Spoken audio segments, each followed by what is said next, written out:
नमस्कार साथियों, मैं मनोज मीना।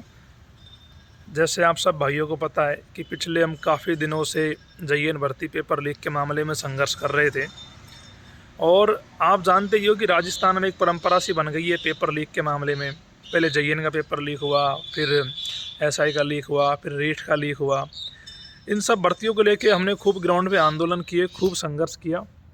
लेकिन जब हमें लगने लगा कि सरकार तानाशाही रवैये पर उतारू है और सरकार अब हमारी मांगों को मानने वाली नहीं है, तो हमने एक रास्ता निकाला कि क्यों ना हम न्यायपालिका की तरफ जाएं और न्यायपालिका का दरवाज़ा खटखटाए। क्योंकि अब सारी जगह न्याय की उम्मीद ख़त्म हो रही थी, तो एक ही न्याय की उम्मीद हमें दिखाई दे रही थी, वो हाई कोर्ट के माध्यम से, न्यायपालिका के माध्यम से।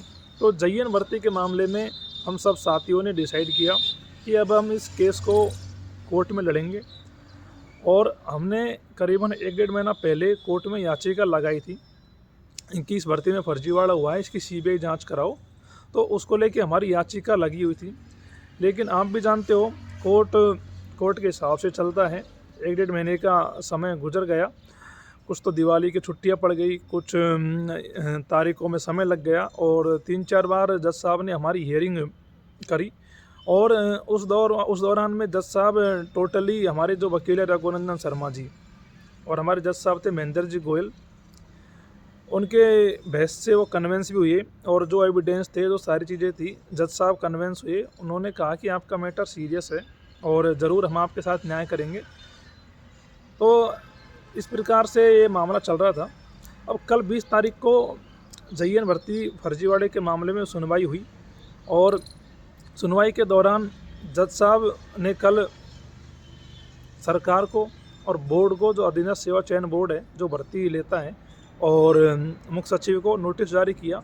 सरकार से जवाब मांगा है कि सरकार जवाब दे, जब भर्ती में फर्जीवाड़ा हुआ है तो सरकार इस भर्ती की सीबीआई जांच कराने से क्यों कतरा रही है, या सरकार उच्च स्तरीय जांच कराने से क्यों कतरा रही है। इसी को लेकर सरकार से जवाब मांगा है। अब सरकार की तरफ से कोई भी वकील जल्द ही जज साहब के वहाँ उपस्थित होंगे और वो जवाब देंगे। बोर्ड से भी जवाब मांगा है कि बोर्ड जवाब दे, जब भर्ती में गलत हुआ है, धांधलीबाजी हुई है, तो बोर्ड इतनी जल्दबाजी क्यों दिखा रहा है भर्ती को पूरी करने में। जब तक जांच नहीं हो जाती, जब तक बोर्ड को धैर्य रखना चाहिए और जब तक भर्ती प्रक्रिया को होल्ड करना चाहिए, जिससे गलत लोग चयनित ना हो, जो मेहनत करने वाले लोग हैं उन्हीं का सिलेक्शन हो। क्योंकि जब अगर भर्ती में गलत हुआ है, पेपर बिका है, अगर भर्ती प्रक्रिया आगे बढ़ेगी तो उसमें गलत लोग जॉब लगेंगे, जो मेहनत करने वाले लोगों के साथ में कुठाराघात होगा और ये नहीं होना चाहिए। इसी को लेके ये लड़ाई हम लड़ रहे हैं।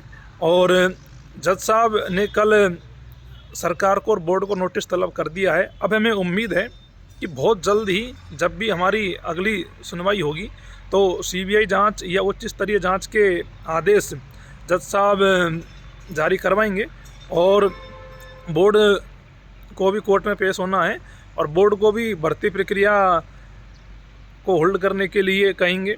तो हमें ऐसी उम्मीद है कि छात्रों के साथ में न्याय होना चाहिए, अन्याय नहीं होना चाहिए किसी भी सूरत में। अब अगली हियरिंग पे पूरी निगाहें सबकी टिकी हुई है कि क्या होता है। तो जो भी जानकारी होगी वो मैं आपको बता दूंगा।